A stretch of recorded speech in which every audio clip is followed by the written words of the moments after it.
Couple things as we get started. First, remember if you are in this room and you are in the Bootstrap class tomorrow, you are doing those presentations tomorrow, all right, for your homegrown loans, all right? And Thursday is one of those kind of, for lack of better words, almost remarkable days. One of the reasons I want to get through the next chapter today is we have lab in C, and we have lab in Java, and we have lab in ASP.NET. So my guess is that there's at least a chance that a lot of people won't show, period. All right, so I'd rather be, because sessions and cookies are important enough, because you'd say, well, why don't we just go over this and then we'll do the rest of it on Thursday? Because I'd hate to do it on Thursday and have Thwan and I be the only ones here. All right? Because that is, Mike will tell you that has happened before on a Thursday. Nothing else. Typically on Thursday after 4 o'clock, we're down to 2 or 3 people in here. Yeah. Thursdays become the new Friday. All right. So, about 7 or 8 pages left in this chapter. The first page is output buffering. Look at these functions that are right here. Okay? If you are using and you're going to see the session start in the next chapter. Okay? If you have those functions, typically they'll be either at the top or very close to the top of the page. Why am I telling you that? Who cares? It's important because, just so you know, if you're using these functions, you cannot print out any HTML on a page before those functions. If you do that, you get a PHP error that says headers already sent, which means that it's trying to do something and it's not able to do it. So sometimes what people do at the top of their page is if they say, well, I think I might have some HTML stuff printing, but I'm not sure. So before they put this stuff in there, they put in this. OB start. OB stands for output buffer. So what that says is if you're going to print anything out, instead of printing it on the page where it would give you one of these header already sent messages, print it out to a buffer. And then when you get totally done with what you're working on, you type in OBN flush, which means now dump the buffer. Typically you're talking about something that's going to take a matter of seconds, going from one part of a page to another part. But it's oftentimes the difference between your page working and you getting an error message. All right, so this is one way that it can be handled.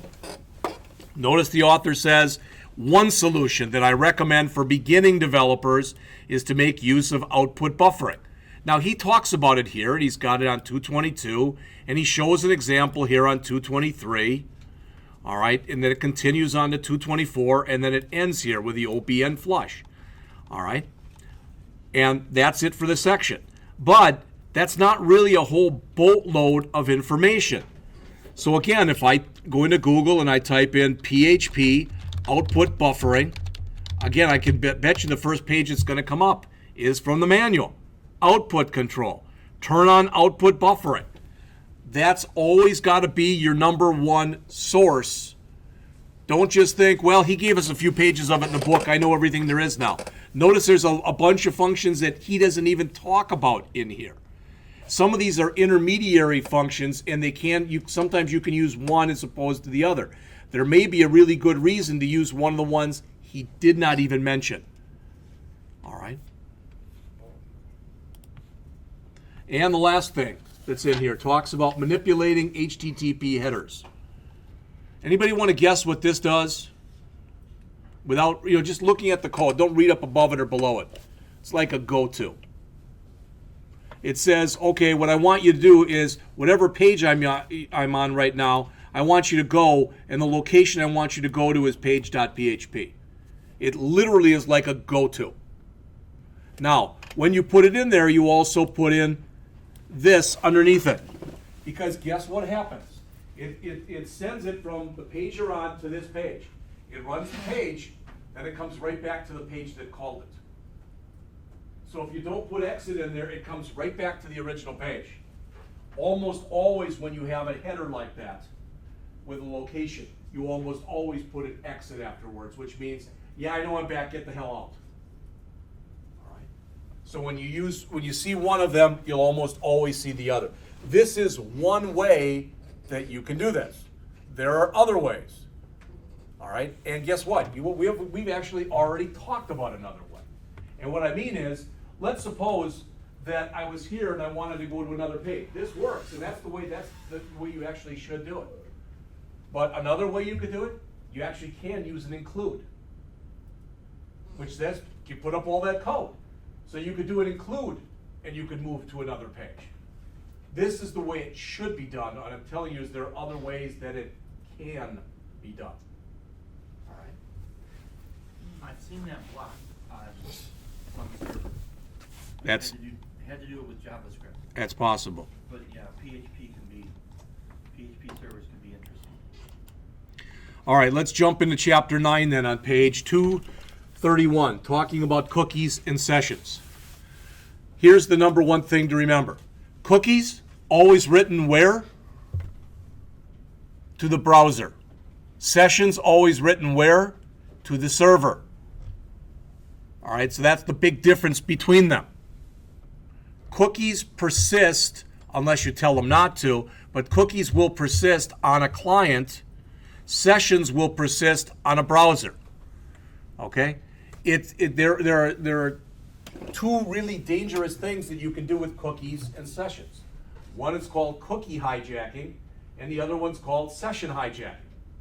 They both can be pretty dangerous. To me, the one that's more dangerous is session hijacking. All right? If Eric's out on Amazon and he's ordering some stuff and somehow I can get a hold of his session, I'm now him. Oh yeah, I want to order 50 of these and 40 of these and 30 of these and send them off to this post office box. All right? And don't think stuff like that doesn't happen. It does all the time. And much more with session hijacking. When you start up a session, so I mean every time you start up the browser basically, in some way or another you're starting up a session. But remember, HTTP, we talked about this many times in the past. It's a stateless protocol. So if I'm sitting there and I'm on a browser and I make a request to a server, all right, and then Andrew gets on his browser and makes a request to the same server, okay? The server by itself has no way of knowing if the same request is, we're getting a request from two different machines or the same machine. By itself, it doesn't know that. The way that it figures it out is that each one of us is going to establish a session. And when we establish the session, we get what's called a session ID, which is about a 40-character thing of letters and numbers. All right? If I want to make sure that when I start my program,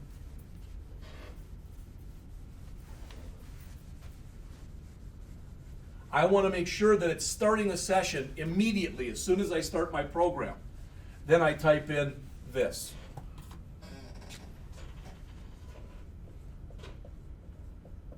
This can be in upper or lowercase, but you know it most often you see it in lowercase. That means start a brand new session. All right. Not only that, when I decide later that I don't want the session anymore, there's more to it than that, but when I don't want the session anymore,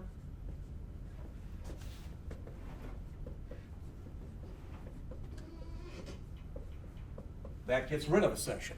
There's a little more to it, and we'll talk about that in just a minute. All right? But the takeaways from this is when you're working with cookies, cookies are written to the client, sessions are written to the server. Now, the reason that sessions are so important, okay, if I'm writing a shopping cart app, okay, and I've got a list of my products on a page, and Zane comes in there and he orders something, whatever it is. He says, I want 2 of these. And he presses a button where he says, I'm ready to check out. I think it'd be pretty important that the 2 things he just ordered, whatever that information is, would be allowed to go from the ordering page to the checkout page. Doesn't that make sense? The way that's done is with session variables. Because when you work with session variables, the session, it's another array. So when you use it, all right, for instance, if I did something like this, $name. So I started my session here. Let's get rid of this. So there's some code in here. I don't care what it is. But now I'm a little later in my program and I'm going to say, let's say that immediately I said this. I said $name equals $_ post name. All right. Now later I decide I also want to do this.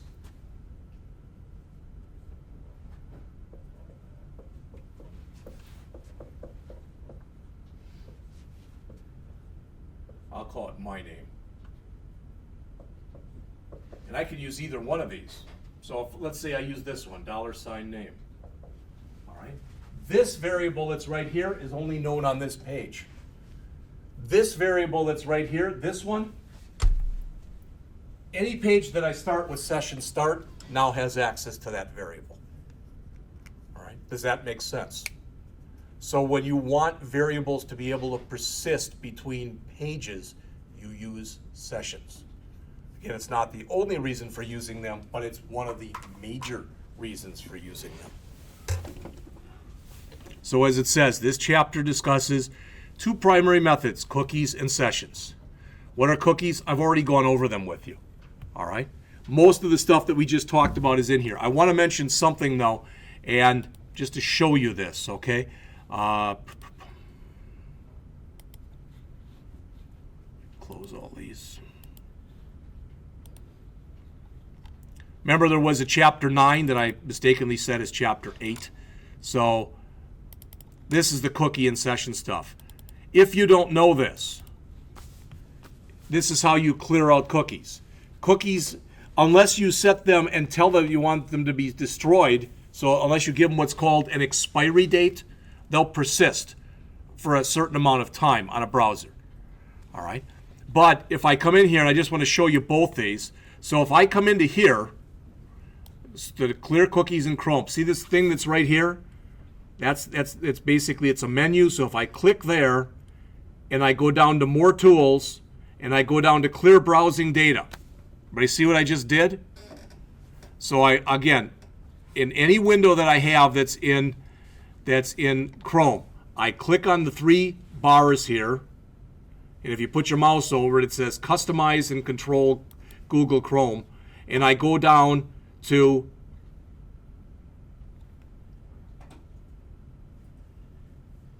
now I forgot what it was. All right. More Tools, and I go to Clear Browsing Data. Then when I click there, notice what comes up. Browsing history, cookies. So if I now click Clear Browsing Data again, now it's cleared out all my cookies. All right. And if I do it instead through Firefox, it's almost the same thing.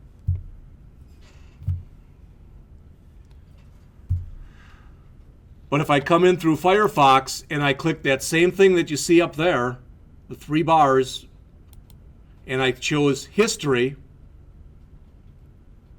and I can say clear recent history, and I can choose my cookies down here. And I can say everything, or I can say just the last hour, last 2 hours, last 4 hours, or today. But if I say everything, that clears my cookies also. All right?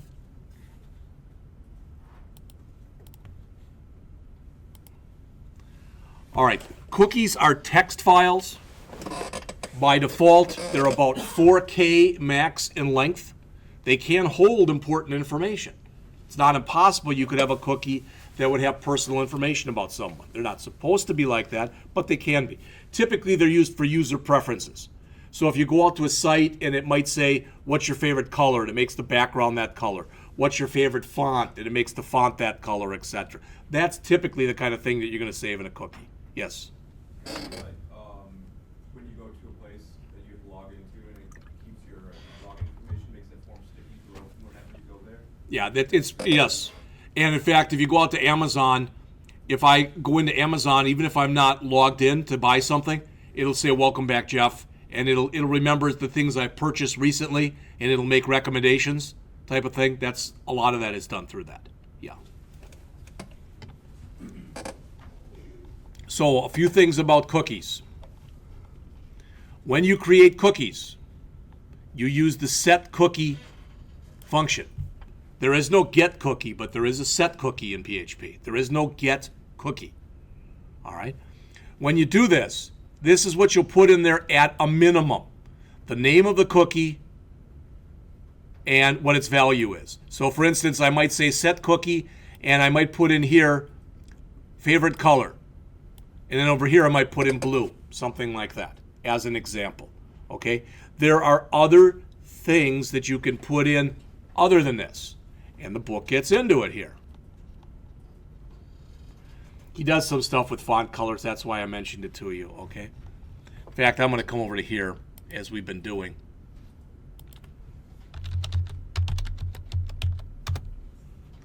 All right. So notice this is everything that's in here that's in brackets. Everything that's in brackets. Makes sense to you that that means that it's optional? All right. So the only thing you actually need to put in there is a name. You don't even have to put in a value. But if I set a cookie and I give it a name and I don't give it a value, there's not much I can do with that cookie. All right, but look at all the other stuff that's in here. So that's the name you give the cookie. That's its value. This is what's called its expiry time. If I want a cookie, if I want to make sure the cookie's gone, I set the expiry time to a date in the past. Did you hear what I just said? All right. This is the path. A lot of times what will happen is you'll see it set to slash, which means from the root on down basically has access to the cookie. All right. Secure equal false and HTTP only. When you say HTTP only equal false, all right, that means you want to be able to use HTTPS. So all the stuff that's in here is mentioned. Each parameter is mentioned down here. Again, name of the cookie, value of the cookie, expiry time for the cookie, path for the cookie, domain for the cookie, security for the cookie, etc. All right?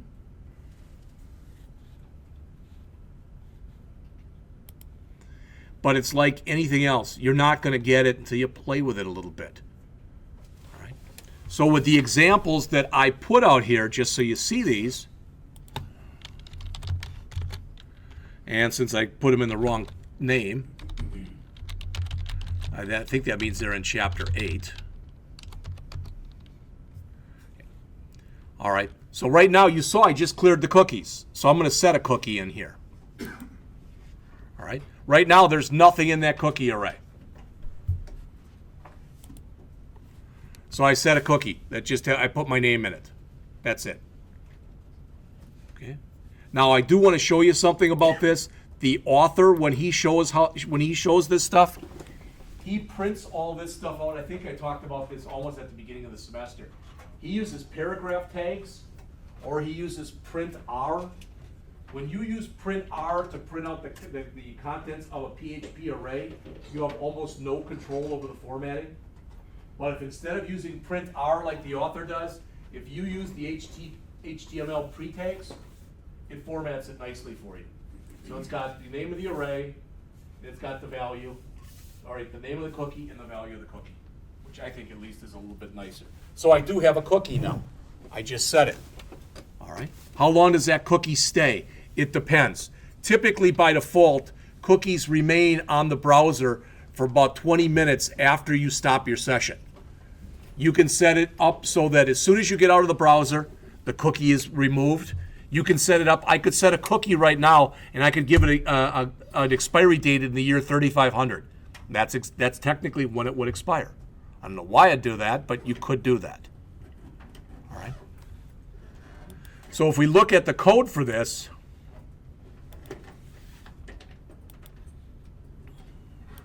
not much to it. There's the expiry date. I'm telling it to expire a day from today. Why? 60 seconds, which is 1 minute, times 60 minutes, which is 1 hour, times 24, which is 1 day, right? So I'm telling it, there's the name of the cookie, there's the value of the cookie, there's the expiry time, so it grabs it from here. I don't care about any of the other stuff, basically. And then I use this print R, but I surround it with pre-tags. And you'll notice again, if I leave that off, it's a lot uglier. Not that it's a big thing one way or the other. If I want to set multiple cookies, there's different ways that you can do them. But notice what I did here was I set up a couple of arrays. So I've got user Jeff with a name, user Jeff with an age, and user Jeff with a gender. Okay? This is basically, what am I doing? I'm setting a cookie array. So that's a cookie, and that's a cookie. Then I'm telling it to dump the cookie array. Can each cookie only hold one piece of data? What's that? Can each cookie only hold one piece of data? Like No, you could. Technically, it should have only one value, and if you want multiple, you typically do put them in an array. Am I answering your question? So if I run this one,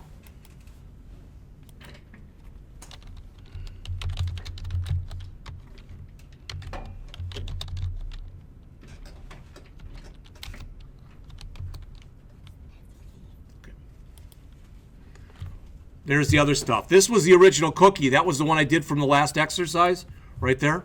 And there's the other ones. Okay. Well, I want it, now if I keep running it, that cookie's there. It persists. It's not going to keep, it might even be rewriting itself. I don't know. All right. But that's just a couple fairly simplistic examples of using cookies. Now it's explained in here. There's all sorts of articles that you can get that basically will tell you cookies are not evil. They've got a bad rap because people think that they hold they're executable files. They're not. They're text files. You can read any cookie file. All right. You can check to see if a cookie is set. All the cookies that you write exist in the cookie array. That's another one of those super globals that exist inside of PHP. The exercises, I don't know if he likes Seinfeld or what, but, the yada, yada, yada stuff, I thought it was kind of stupid. All right, so here's, starting on 242, here's where he comes in and talks about those parameters in some depth and breadth of coverage. All right, more than I did. But he explains what each thing in there is, okay? Same stuff that I just showed you when we went to the PHP page. PHP.net page for it. When you delete a cookie, as mentioned, notice what we've done here. That says the current time minus 600 milliseconds. So in other words, it's a time in the past. If you set a cookie to a time in the past, the cookie's deleted automatically. A lot of times you'll see time, and where I showed you this before, you'll just see something like time minus 60 times 60 times 24, which means yesterday. Okay? So if I reset the expiry time to something negative, the cookie's gone. All right? All right. Sessions, jumping up to page 248. As it says, a session is like a cookie. It provides a way for you to track data, but sessions are typically more secure. They allow you to store more information. They can be made to work even if the browser doesn't accept cookies, which is weird because most of the session stuff does get sent in a session cookie. But even if you've got cookies disabled, typically that'll get through anyway. So the author says, how do you choose between them? Cookie advantages: easier to set and retrieve, less work for the server, persist over a longer period of time. It says, as a rule of thumb, use cookies in situations where security is less of an issue. All right, and use sessions when it's more of an issue. So you create a session by putting session start at the beginning. What if I'm writing a site and literally my site's going to have hundreds of pages in it? All right. You can imagine Amazon or something like that that has that many pages in it. If I don't want to write this at the top of each page, if I don't want to write session_start, I don't have to. I can go into my php.ini file, my ini file, and I can set it up so that session start is turned on for every page. Sometimes you do that when you know you want it for every page. But if I don't do that and I don't put that at the top, then those variables do not persist between pages. This is an example of a session ID. Never counted how many characters are in there, but there's a few. I don't care if it's 20, 30, whatever. All right.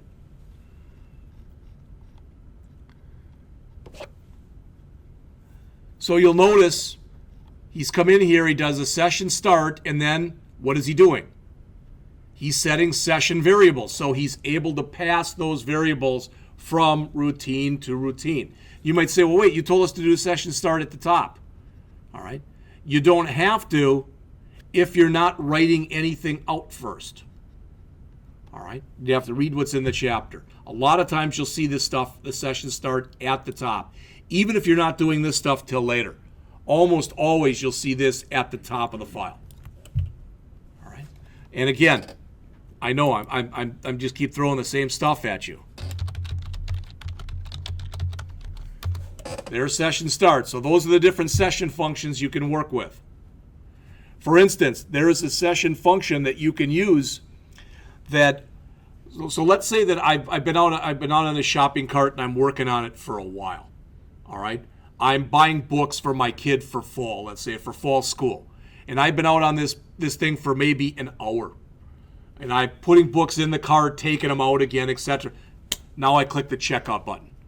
Sometimes what happens with applications, what they do, they throw out your session ID and they generate a new one. That way, if somebody was able to get a hold of your session at that time, it's basically useless after that. All right. So there's things that'll do that.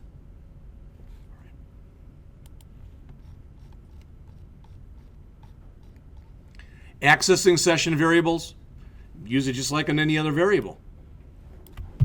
All right. I don't know what that's timing out from, but timed out from something.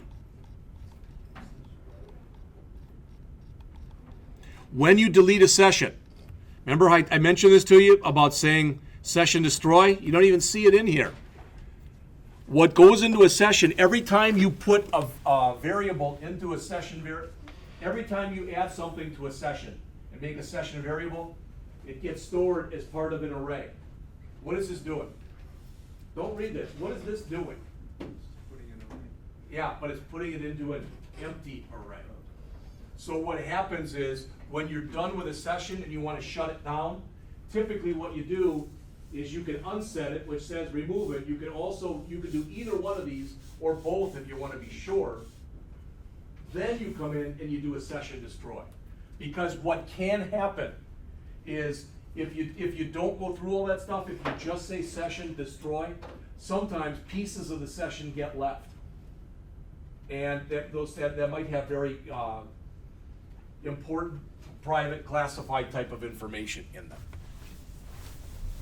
So again, the author does a good job of explaining all that in there, probably better than I just did. And that's it.